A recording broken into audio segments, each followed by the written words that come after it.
Hello, everyone, and welcome tonight to my second Spiritual Mastery for Lightworkers webinar. Even though it's the second Spiritual Mastery for Lightworkers class and webinar, I've been doing Healer's Journey webinars now for a long time. We have about a year's worth of webinars in the archives, so if you are missing any of what I've produced so far, you can access that through my website, Second Nature Healing, and go to the page called Journey.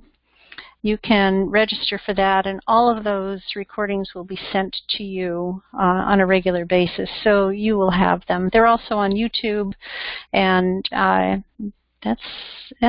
on my blog too. I'm just thinking of all the places they exist in the world.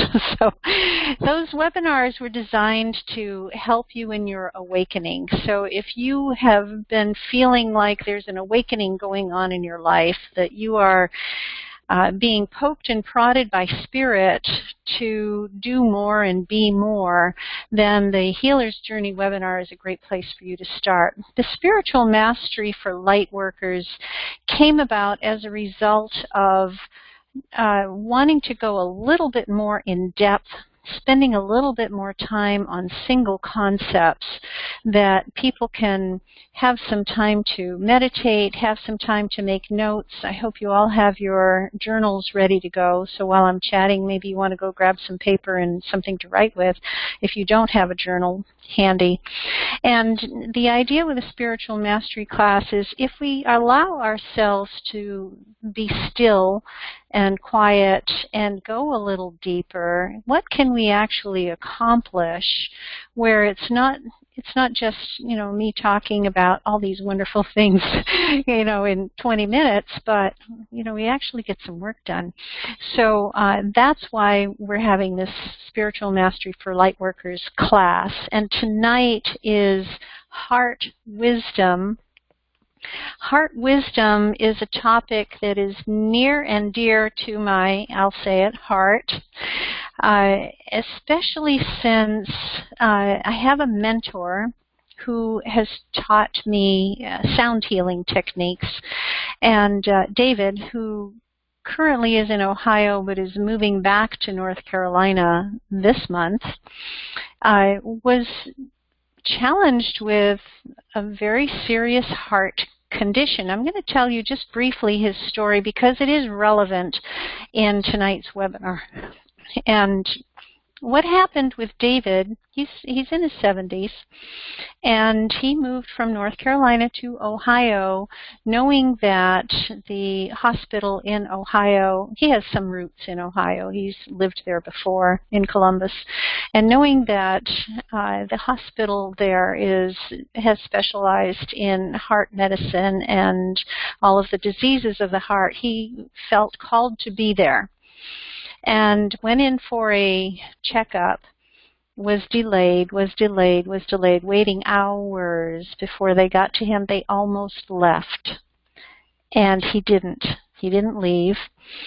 A good thing he didn't, because it turned out he needed a quadruple bypass surgery. In other words, 4 major arteries around his heart were nearly completely blocked, and it was just a matter of time before he would have been in deep trouble. But here's the amazing and wonderful and can't believe it kind of thing. When they went in to do the surgery, they discovered that his heart, in its infinite wisdom, had built an additional artery around the heart. It had built its own bypass system to keep him alive. So the heart, in its infinite wisdom, was helping him to be alive and be well until the discovery could be made that he actually needed bypass surgery. So I wanted to share that with you. It has become an awareness for me, a little bit of an awakening for me that, wow, as a biology teacher, as a scientist, I didn't know the heart could do that. I didn't know the heart could make an extra artery to bypass anything that was blocked. So that was amazing to hear. And just following David along in his work with a series and training called Heart Math, I am just beginning to delve into it myself. And I thought I'd share with you a little bit today about heart wisdom. And if you like hearing about heart wisdom, there is certainly more to talk about after tonight's webinar. But let's go ahead and get started. So in the last webinar, we talked about making room for spirit. We talked about how energy can get stuck in our bodies, just as energy can get stuck in our house, and how we can clear out some of that stuck energy. I hope you enjoyed that webinar. We did not only the webinar, but I had an offer at the end of the webinar for people who were attending live. And if you received that, it was my joy and pleasure to speak with you and having a little coaching session. I am making another special offer tonight after tonight's webinar. So if you stick with me on this, or if you are listening as a recording and I still have spaces available, you are welcome to participate in my special offer. So, okay, ready? Let's get started. So as participants in this class, we agree to honor time and space for ourselves and other participants, respectful of opinions and states of being. We're all somewhere on the path, on our own journeys, some of them not so comfortable from what I hear. And we come from different experiences, backgrounds with different skills. Let's all agree to be open, honest, and respectful of this confidential time. And we also honor your choice to be a listener and a silent participant. Now, I know you've muted yourselves, but if you can just affirm to yourself, I would appreciate. Do you all agree? Just say yes out loud to yourself. Thank you. All right. Now let's take a moment to settle in. We've all come from, rushing around, finishing dinner, taking care of the animals, and all of the things that life brings our way. So let's just kind of settle in for a moment and connect with our breath. Your feet might be flat on the floor. Let out an audible sigh. Just let it go. And feel your shoulders relax and move away from your ears. Feel your chest expand with the breath that you inhale. And turn off any distractions that you might have that would occupy your brain during this time, because we'll be talking about the heart, and we want to be able to tap into the heart wisdom more fully. I call upon guides and teachers, universe and spirit guides, angels, archangels, and ascended masters to be with us here today for the highest vibration, for heart wisdom, for opening our hearts, communicating with our hearts, and expressing ourselves through the heart.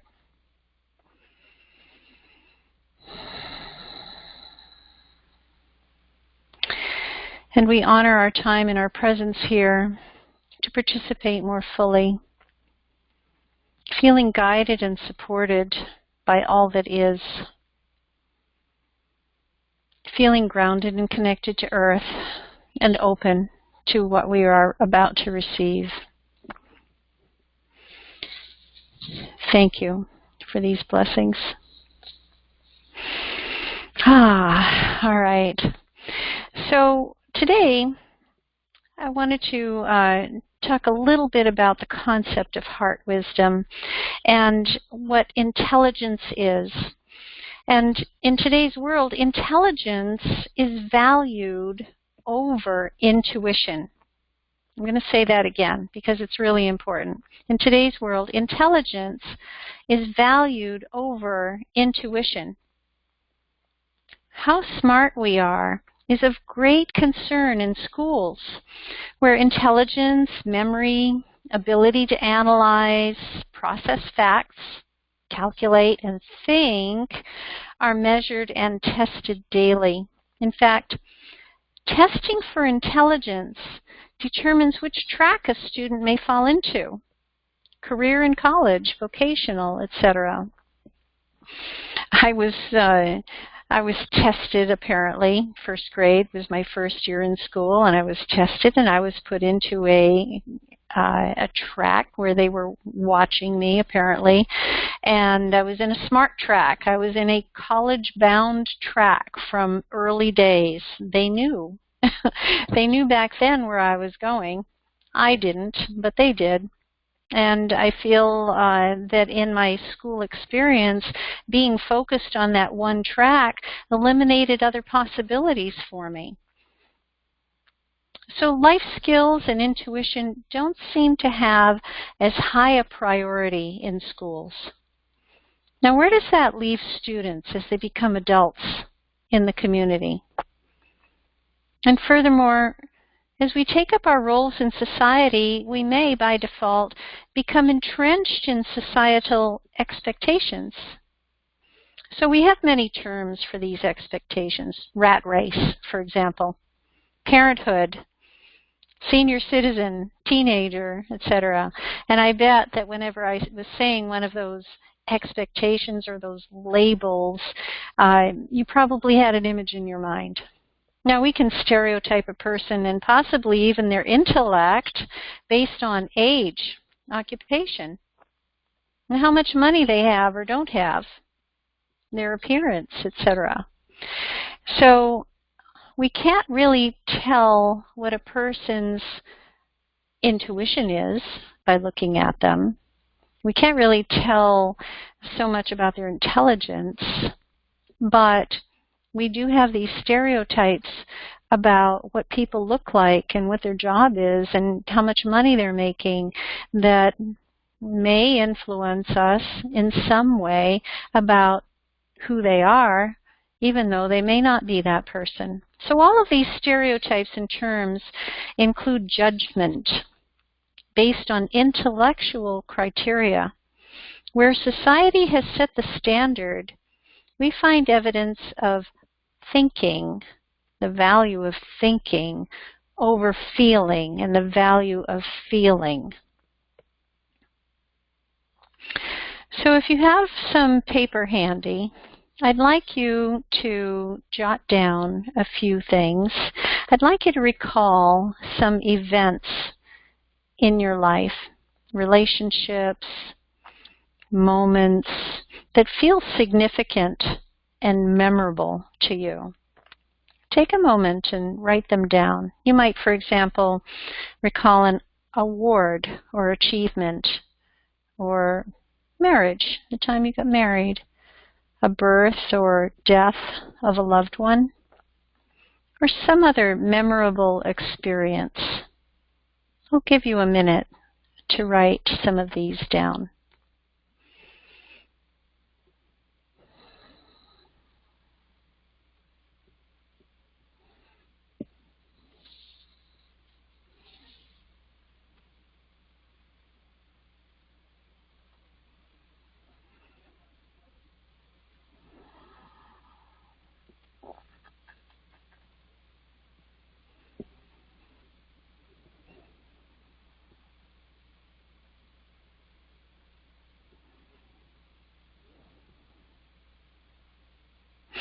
Okay, so you should have a short list now of a few memories that feel significant to you. Now I'd like you to choose one of your items to focus on, just one. Think about it. Good. Now place your hands on your body where you hold that experience. Place your hands on your body where you hold that experience.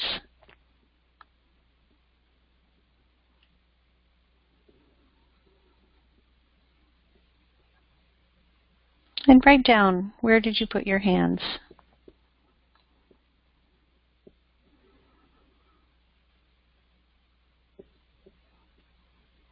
Try it again now with another event or item on your list.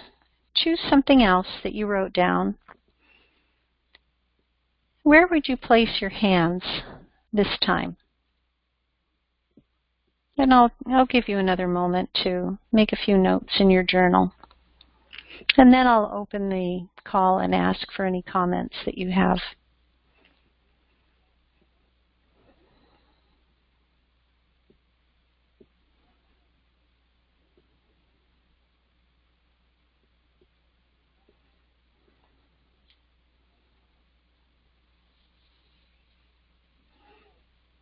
Okay, so go ahead and unmute yourself if you are muted at this time. And if you would like to participate, I'd like to know, what is one of the significant events that's memorable to you, and where do you feel it in your body? Would anybody like to share?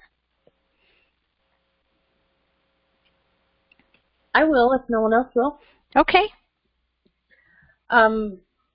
Two big ones.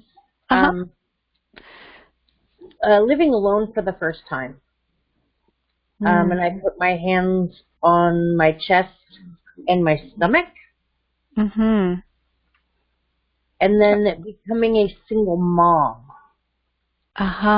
So living alone was at a different time than becoming a single mom?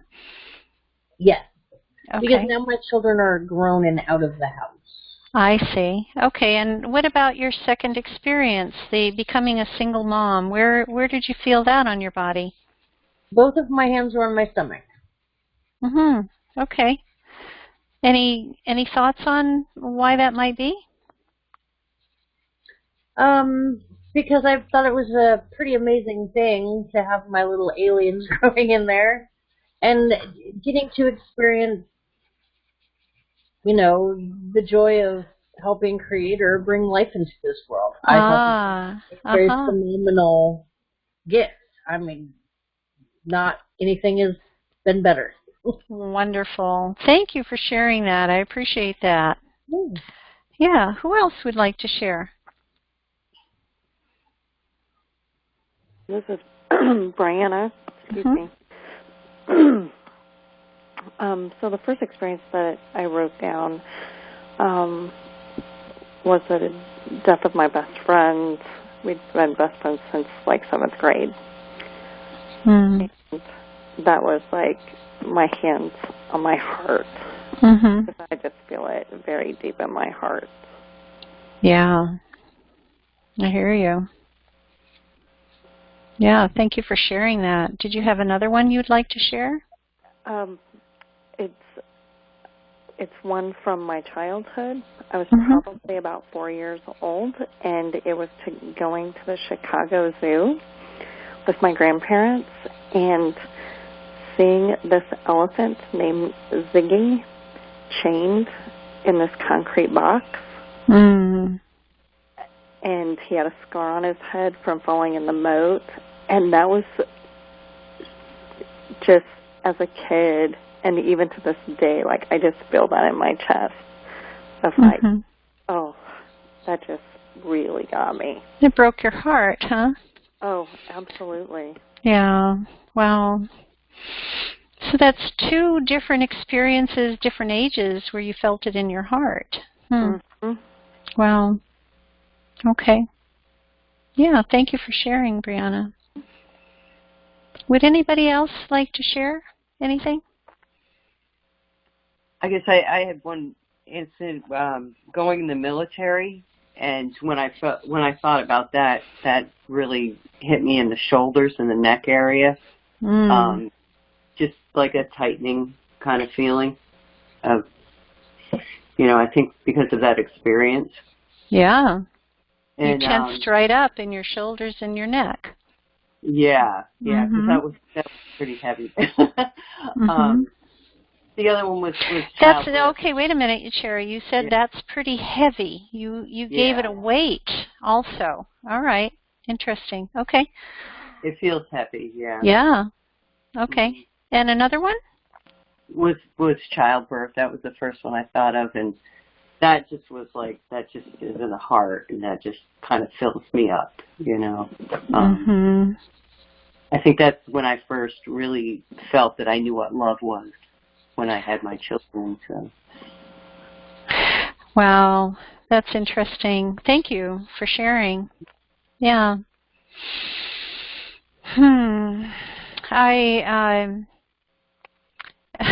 It's interesting how sometimes it's a very negative experience or a very positive experience that we remember the most, right? The little day-to-day stuff kind of disappears in there, doesn't it? And yet, they're not insignificant.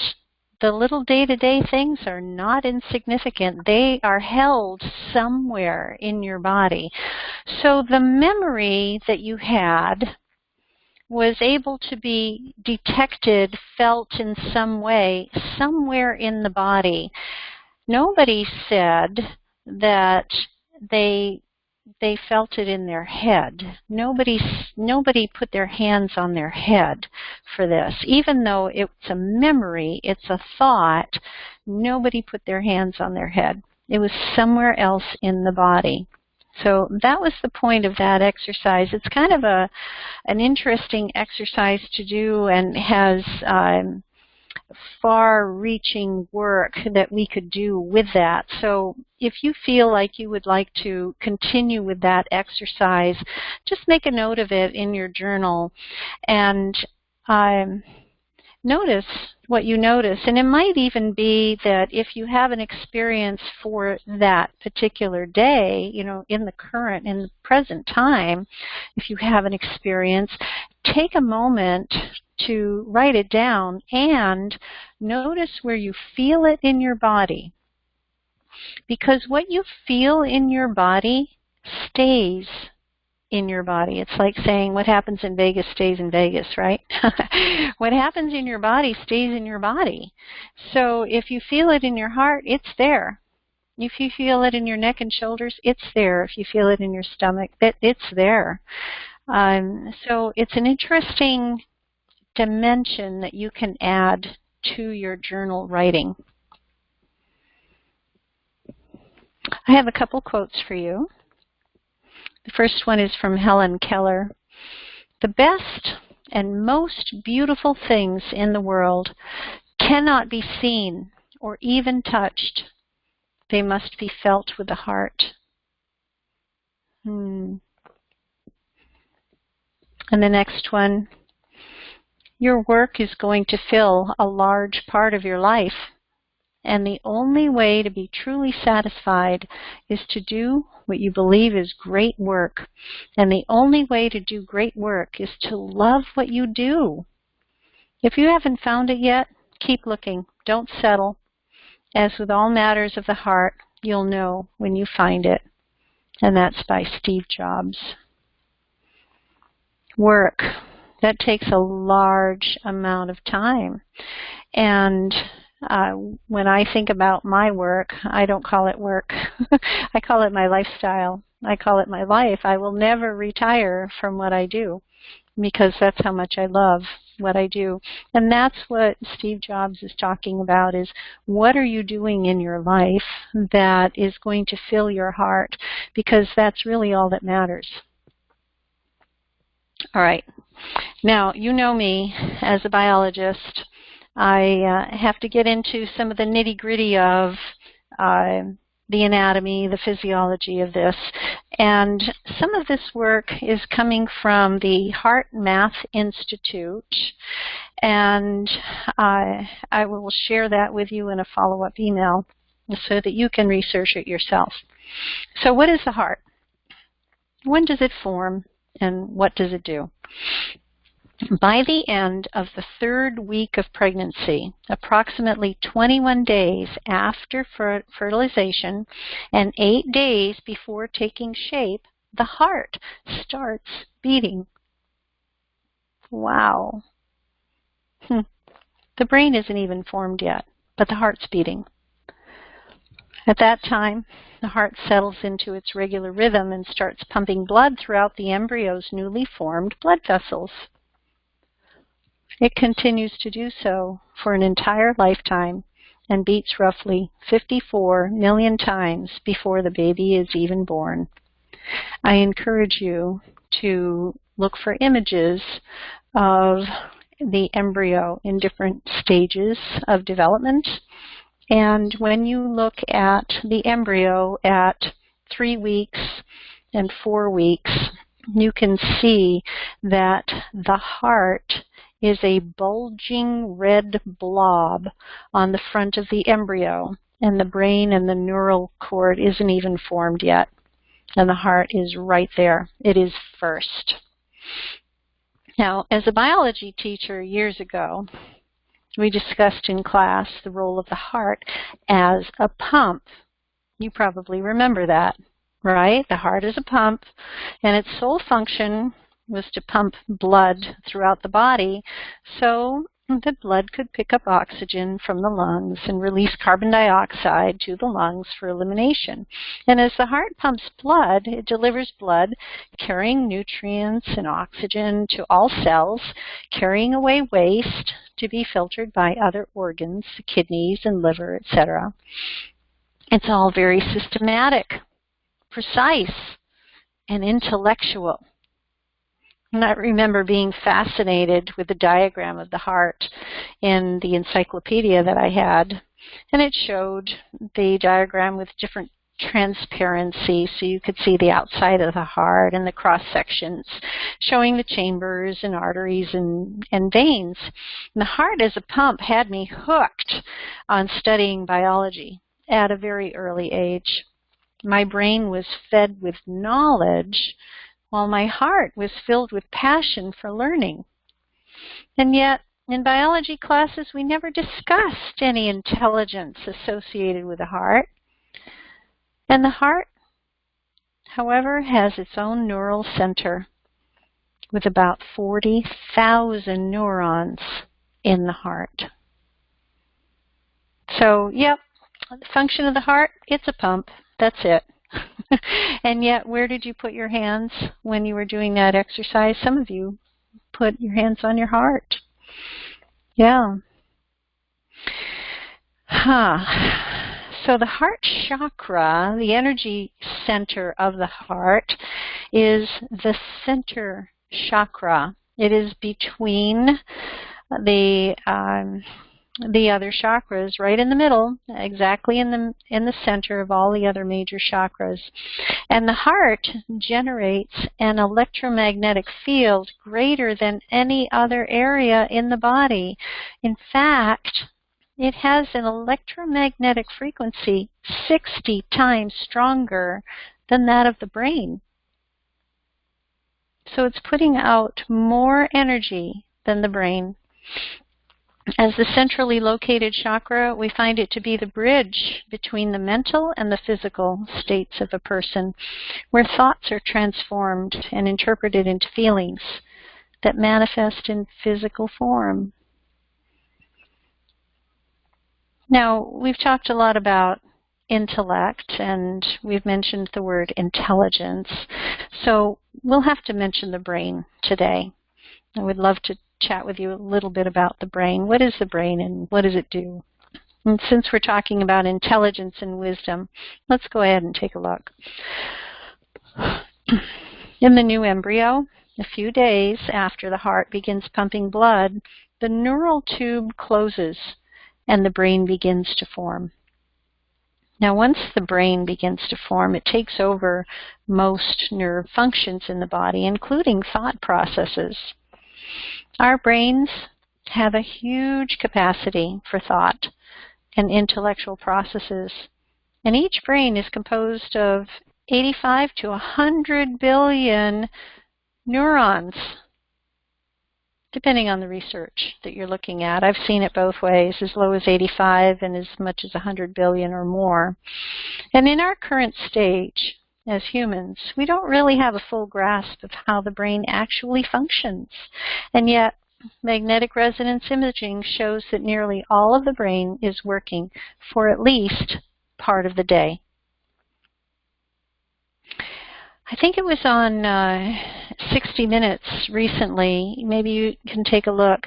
They had Deepak Chopra on 60 Minutes, and they were doing some magnetic imaging from a normal active state of his brain to when he went into a meditative state. And there was a difference in what was showing up on the screen.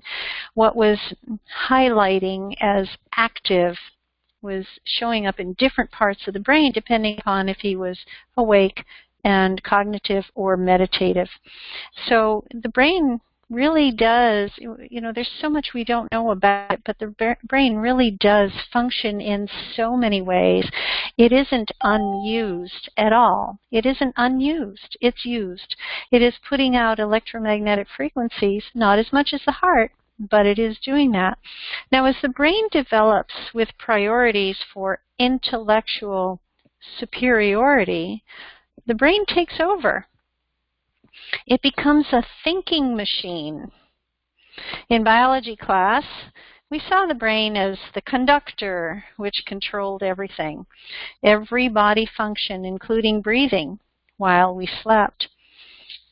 And as an important organ in the body, it was responsible for receiving information from the outside, from culture, from religion, education, society, etc.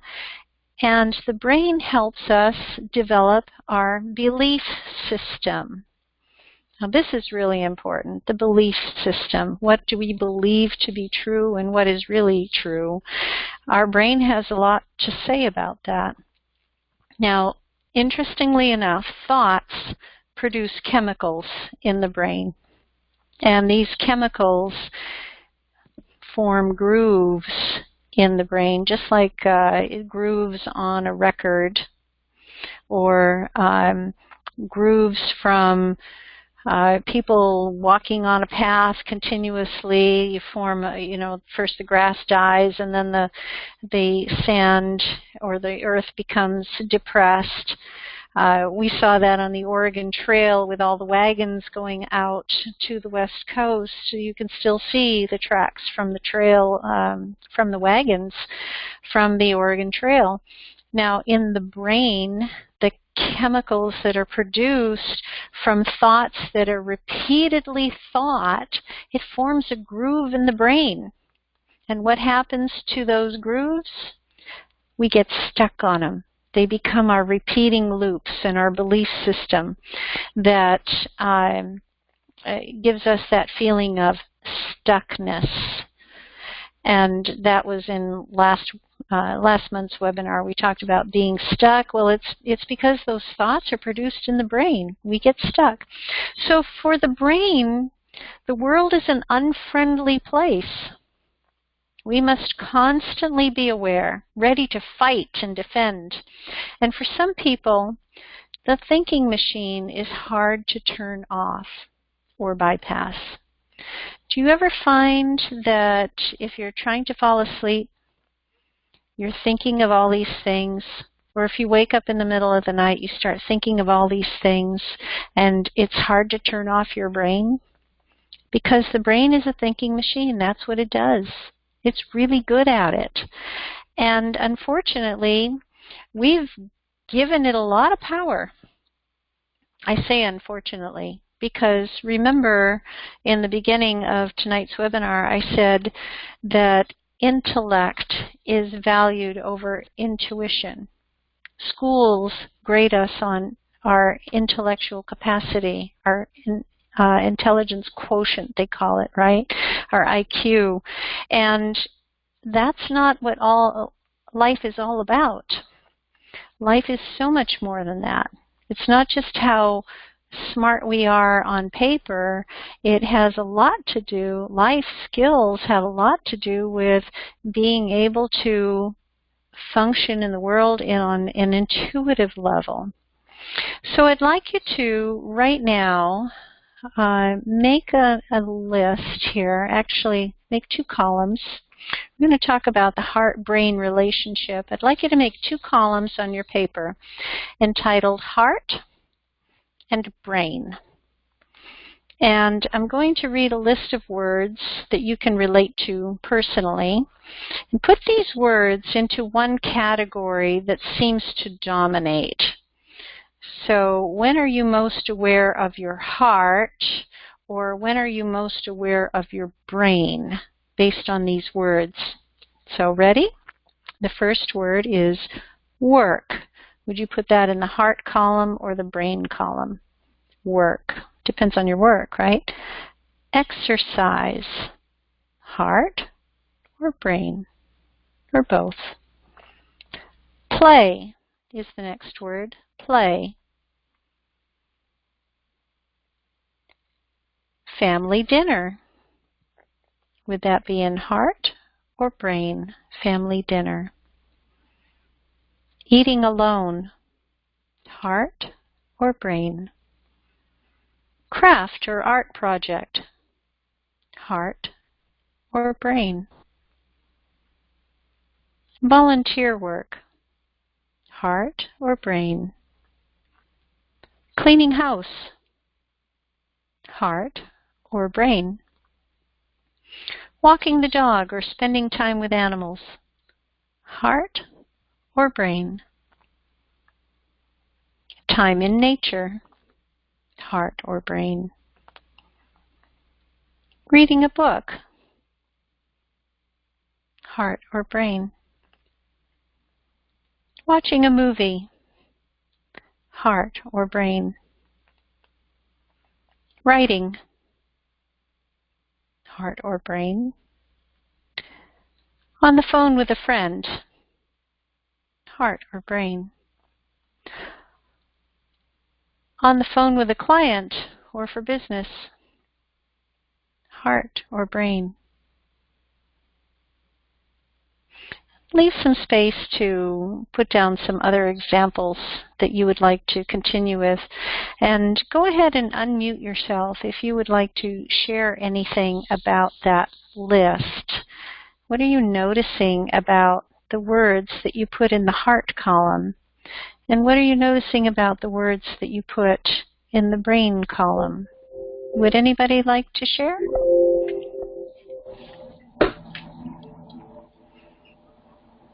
Well, I'll share. I feel like most of my stuff in the heart column and very few things in the brain, and then there was a few that were right down the middle that I felt like my brain and my heart, like for something like an art project. There was stuff that was related specifically to business, like talking to a client, that I put brain down. If it was a business conference or something, but I just found that I just thought it was curious that I don't know if what everybody else did, but it seemed like I was putting a lot under heart. Yeah. Thank you, Sherry. And really, everything is from your own perspective, so there isn't any right or wrong answer here. It's just interesting to notice where these end up, right? Yeah, so you put a lot in the heart column. Interesting. Thank you for sharing. Anybody else want to share? I will. Yep. Go ahead, Brandy. Okay. Oh, I think the two of us were talking at the same time. Sorry. Most of mine, well, about 2/3 of my stuff was in heart. You know, things like, work and exercise, eating alone, cleaning house, whatever. Of course, those are in brain. But I put book, movie, and writing in both. Kind of like the other person said, straight down the middle. Because I guess it depends on what I'm doing and why I'm doing it. Yes, it does. Right. Sometimes I watch a movie just to numb out. So. No kidding, right? Yeah. And depending upon the movie, it might be, if you're watching a thriller, for example, you're a little bit in your head because there's that fear and that survival mechanism kicking in, and yet your heart is pounding like crazy, right? Because the heart is believing what the brain tells it. So it can be both. Yeah. Yeah, thank you for sharing. Go ahead, Brianna, did you want to share? Brandy, this is why you and I were talking at the exact same time, because those exact 3 for me I had in both columns, and that's what I was going to comment on. Nice. And which 3 were those? Reading a book, watching a movie, and writing. Mm-hmm. That it's really dependent on what it is. If I'm watching a documentary, I'm thinking, like I'm more in my brain. Mm-hmm. And I just think on those 3 things, that really depends of matter and things like that. Mm-hmm. Exactly. Now, I can also argue something like family dinner could be an intellectual thing. What are you planning? What are you making? What's the timing of it? The cooking of it, right? So there's some logistics where the brain comes in handy for those kinds of things. And, if you get into the habit of things, you can go on autopilot, I guess. But part of you is putting a little love into that because, hey, it is for family dinner after all, right? Mm-hmm. Yeah, good.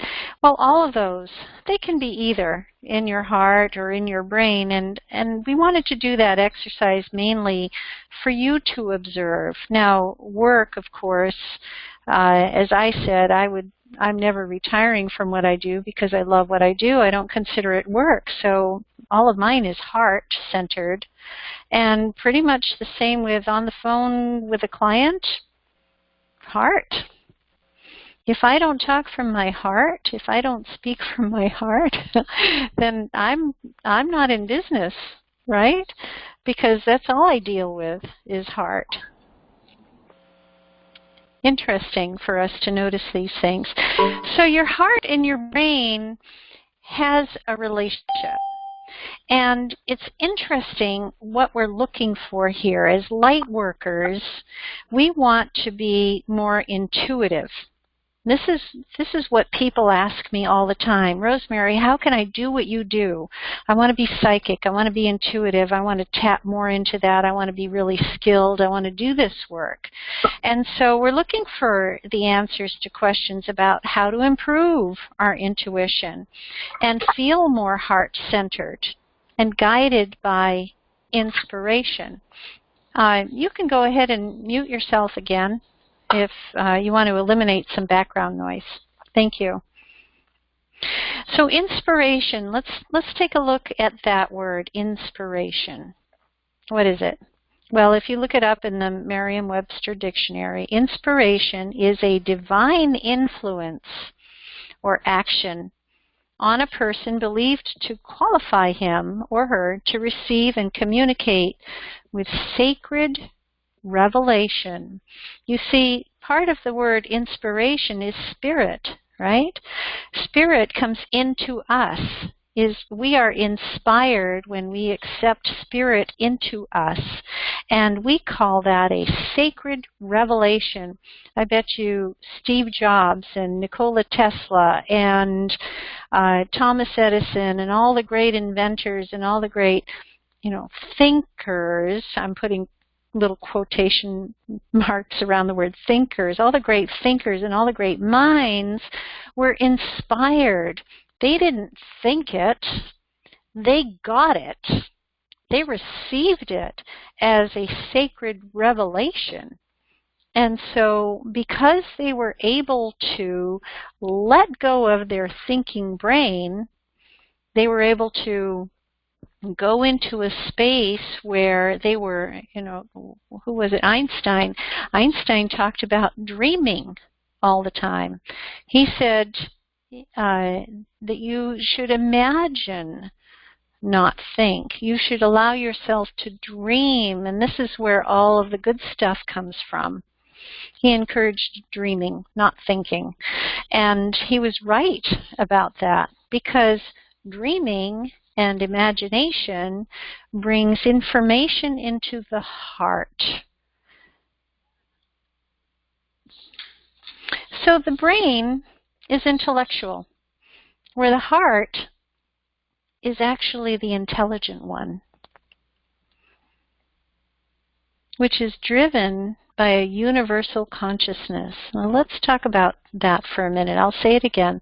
The brain is intellectual, where the heart is intelligence, which is driven by a universal consciousness. So what is universal consciousness? That means that all of the people are thinking something, they're feeling something, they're knowing something, and they are connected heart to heart. If you erase all the borders and you erase all of the divisions that people have, whether it's monetary or language or whatever, a smile is still a smile. A hug is still a hug. You know, a hand offering to help is still a hand offering to help. So there is a language that is universally understood. The language of the heart, the intelligence of the heart, is universal consciousness. Innately, we have universal truth, which makes us connected to everything and to each other. But the brain made us forget. So, let's talk about that. The brain often uses and exploits the heart. You didn't know that, I bet. And by the time we reach adolescence, the brain takes over, making the heart the slave. The brain perceives the world through senses and feeds the heart information. And the brain says, I want you to feel what I'm thinking. Because the heart doesn't feel, the brain doesn't feel. It thinks. So it sends those thoughts to the heart and it says, feel that for me. So the heart receives the message of whatever the brain is perceiving. And remember, the brain thinks the world is an unfriendly place. It's, there's the tiger in the bush. There's the traffic, the news, the stuff going on that we're intellectualizing in the world, and the world is an unfriendly place, and so we've got to protect ourselves. We've got to defend ourselves. We have to stay safe, and the brain is constantly, with stress, sending the message of fear. And the brain is saying, I want you to take what I am thinking and I want you to feel it. And so fear becomes an emotion that manifests in the body. Now, what does that look like? Well, it could be heart disease. It could be that can heart disease be an overuse of the brain to the heart, that the heart feels so useless, unheard even, and not able to be what it was created to be? What was the heart created to be? The heart was created to be the feeling center, to be the intelligence, to be the intuitive one, to guide us, to be connected to spirit, to be inspired. That's what our heart's for. But we shut it down. We shut it down when we send our kids to school and they are being graded and evaluated constantly on their intellect. Now, I mention school a lot. I have a tie to that because of my teaching experience. And gosh, I could never do what I used to do. I could never go back to that kind of education anymore. It doesn't fit with my beliefs anymore. Although I valued it, I liked it at the time, and I understand, intellectually I understand, and in my heart I realized I was able to grab what I could from the brain and still process it into the work that I'm doing today. But for a lot of people who are intellectualizing, have they squashed the heart to say, I'm sorry, you really don't matter that much? Can heart disease be an overuse of the brain to the heart? that the heart feels so useless and not able to be what it was created to be? Does the heart commit cerebral coronary suicide? If so, does the brain become the executor of the heart? Now that's pretty harsh language, right? But if you feel that, feel those sentences in your heart, and maybe even think about it, I can send you those sentences again in a document if you want. The heart has let the brain take over. The heart, who was first on the scene, pumping blood before the brain was even formed to get things going in the body, was finally told, the heart was finally told, you don't matter as much as intellect.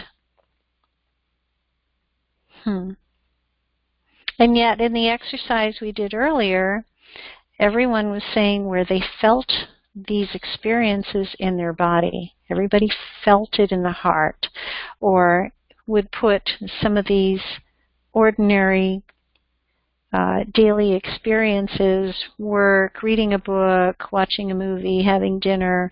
A lot of those experiences would be also felt in the heart, and yet we're not honoring that. So let's explore some research from the HeartMath Institute. They ask, and now I ask you, why do people experience the feeling or sensation of love and other positive emotional states in the area of the heart? And what are the physiological ramifications of these emotions? So the HeartMath Institute has been around for about 20 years, and they're doing research on the heart and the behavior of people and the measuring of brain waves and heart waves and breathing and blood pressure, and they're doing all of this research. It's very fascinating. The other question they ask is, how do stress and different emotional states affect the autonomic nervous system, the hormonal and immune systems, the heart, and the brain? So they're looking at stress in a different way. And they say negative emotions lead to increased disorder in the heart's rhythms and in the autonomic nervous system, thereby adversely affecting the rest of the body. In contrast, positive emotions create increased harmony and coherence in heart rhythms and improve balance in the nervous system. The health implications are easy to understand. Disharmony in the nervous system leads to inefficiency and increased stress on the heart and other organs, while harmonious rhythms are more efficient and less stressful to the body's systems. I'm going to give you an example of harmonious rhythms. If a mother is holding the child, holding a baby in her lap, they're discovering that the heart rhythm of the mother and the heart rhythm of the baby are in sync. That's a harmonious rhythm. If something is not in sync, it's disharmonious. Is your breathing rate, your heart rate, different from what you would like it to be? If you're driving in traffic, you're feeling stressed, you're probably receiving that feeling of disharmony, and it's going to create stress on your physical body. Back to quoting the HeartMath Institute, our research and that of others indicate that the heart is far more than a simple pump. The heart is, in fact, a highly complex, self-organized information processing center with its own functional brain. Remember those 40,000 neurons, right? It has its own functional brain that communicates with and influences the cranial brain. That's the brain in your head. via the nervous system, the hormonal system, and other pathways. These influences profoundly affect brain function and most of the body's major organs and ultimately determine the quality of life. So what they're saying is that the heart is pretty darn smart. The heart has its own neural center with 40,000 neurons. It's not 40 billion, it's 40,000, but it's something. And the heart is able to communicate with different parts of the body chemically, hormonally, and vibrationally.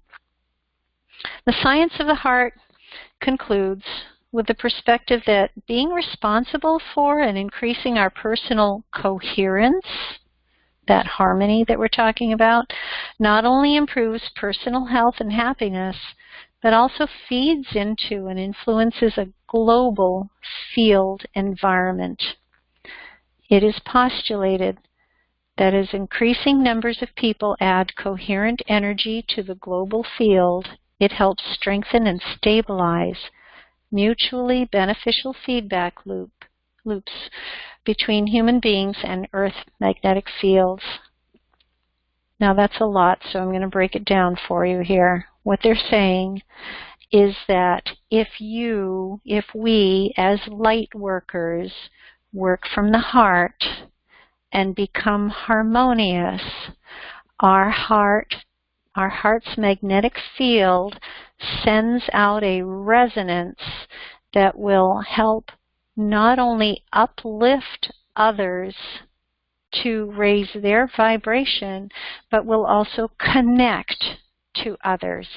So remember I told you about a universal consciousness that people, without the borders that are existing today, that there is a universal consciousness, that we're all vibrating on a similar frequency, and by being who you are as light workers and focusing more on the heart and improving the vibration of the heart and the intelligence of the heart, coming more from your own intuition, you're going to change the world. That's what that's all about. Working from the heart changes the world. That's the bottom line right there. So how many of you want to be light workers changing the world? Everybody should be jumping up and down saying, yay, yahoo! I had someone ask me recently after having a Reiki class, and they could see the power in Reiki that, wow, we can heal the past, we can heal the future, we can offer this beautiful energy to the world. And one of my students said, well, can we fix the president? Can we fix him? And my first comment was, why do you want to fix him? He's the dark teacher. And it's important to have the contrast in our lives. It's important to have the negative experiences so that we can see the other way and we can step up to the plate. It is because we have darkness and dark teachers in our lives that we are able to say, you know what, I don't want to do that. I want to be a light worker. I want my heart to speak for me, not my brain, not my reactive thinking brain. I want my heart to speak for me. And when we do that, we are changing the world. So what did the brain make the heart forget? The heart is intelligent and in fact has its own source of intelligence through a connection to all others. Research shows that the electromagnetic frequency produced by the heart are transmitted through touch and through intention. We are much more powerful than we can imagine. We have a super connection to Source when we connect through the heart, bypassing the intellect of the thinking brain. And though the brain is useful in helping us to survive, fight or flight, ego, and so forth, we surrender too much of our purpose in life to it, the brain.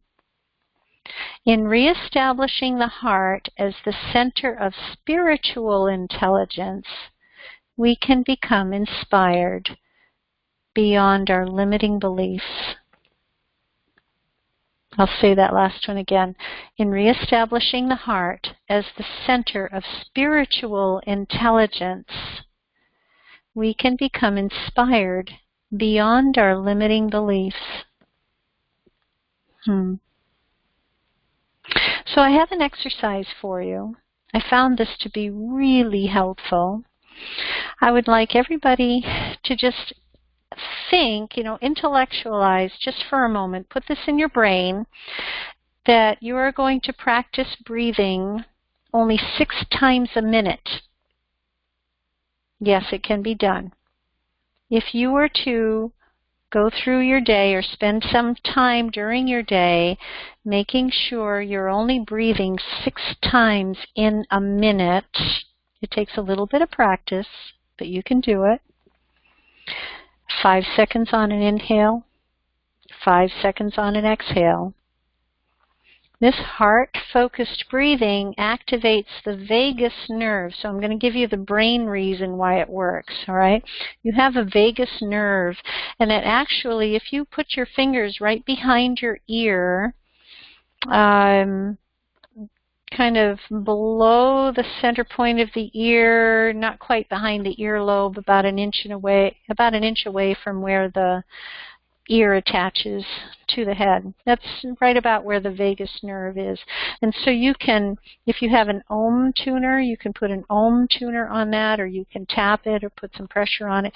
That's where your vagus nerve is, and you can activate it there. The vagus nerve affects all the organs in the body, and this breathing activity that I'm going to give you, this heart-focused breathing, activates the vagus nerve. So imagine that your breath is coming from and through your heart. So you've experienced probably belly breathing. You put your hand on your belly and you feel your belly getting big and small. That's not what I want you to do here. There's a reason why your lungs are included with the heart chakra. There's such a close proximity of the lungs and the heart to each other. So I would like you to go ahead and put a hand or both hands on your heart and your lung area.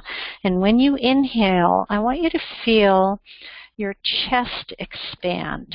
I want you to feel that heart getting bigger and the lungs getting bigger on an inhale of the count to 5.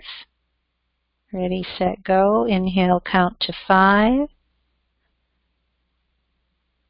Pause at the top, the still point, and then exhale, count to 5. Keep going. Inhale, count to 5. Pause at the top. Exhale, count to 5.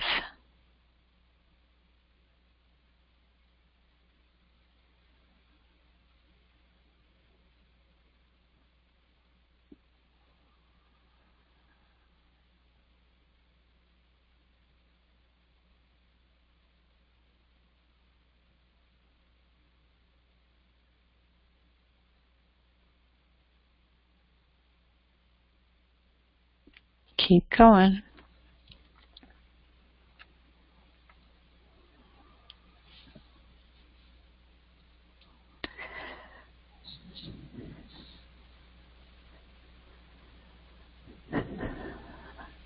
This is a wonderful way to end our class with breathing.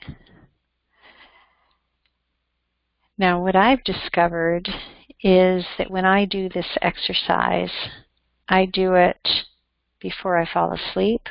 I even do it when I wake up in the morning. I catch myself doing this kind of breathing at odd times during the day. It doesn't work if you're walking uphill. I tried that today. It doesn't work. Huh. But the still point, that pause between the inhale and the exhale, that's the moment of freedom right there, where there's no stress, no time or space. It's the moment of presence, being in the present moment. And while you're breathing to activate the vagus nerve and you're breathing to fill your heart and your lungs, what you're actually doing is connecting to spirit. So when people ask me, Rosemary, how do you do what you do? I had to intellectualize a little bit. How do I do that? Well, I've been noticing that when I'm tapping in, when I'm using my psychic abilities and I'm tapping in, my breath changes. I can feel my eyes change and soften. I can feel physical differences in my body that let me know that I am receptive to spiritual intelligence. So where you can learn to be psychic and you can learn to count on your intuition and develop those skills, the fast track to do that is with this kind of breathing exercise. This is heart-focused breathing. So connecting to the energy of your heart will help you tap into your intuitive abilities and to the universal consciousness of spiritual intelligence. Go ahead and unmute yourselves now. I would like to hear about your experience with this breathing exercise. Who would like to share something about their experience with this breathing exercise?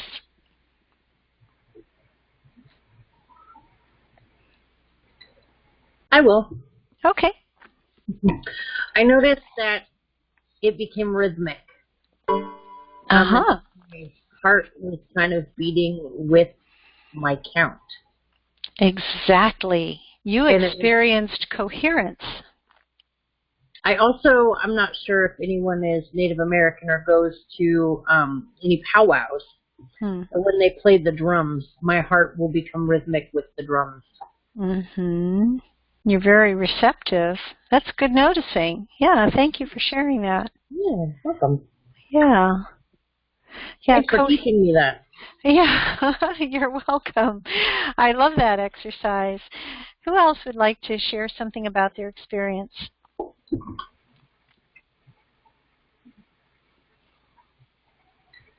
Did you feel a difference when you were breathing? This is Brianna. Yes, I definitely felt a difference, and I'm not sure how to phrase this, but it felt like my brain turned off. Good. That's a good way to say it, Brianna. That's a perfect way to say it. And it was being in that moment, mm-hmm.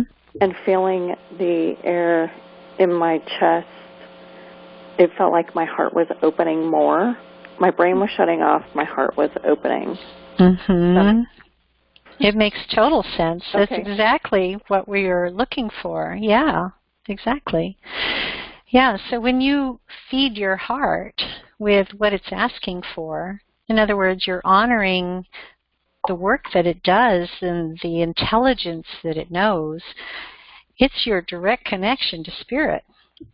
You know, so many people learn the chakra system, right? We teach this, in fact. You know, we've talked a lot about chakra systems in classes and workshops and how, we like the crown chakra to be open because the crown is our connection to source. Okay, yes, and that's not where spirit speaks to us, though. If we really want to listen, our ears are in our heart. Does that make sense? You Absolutely.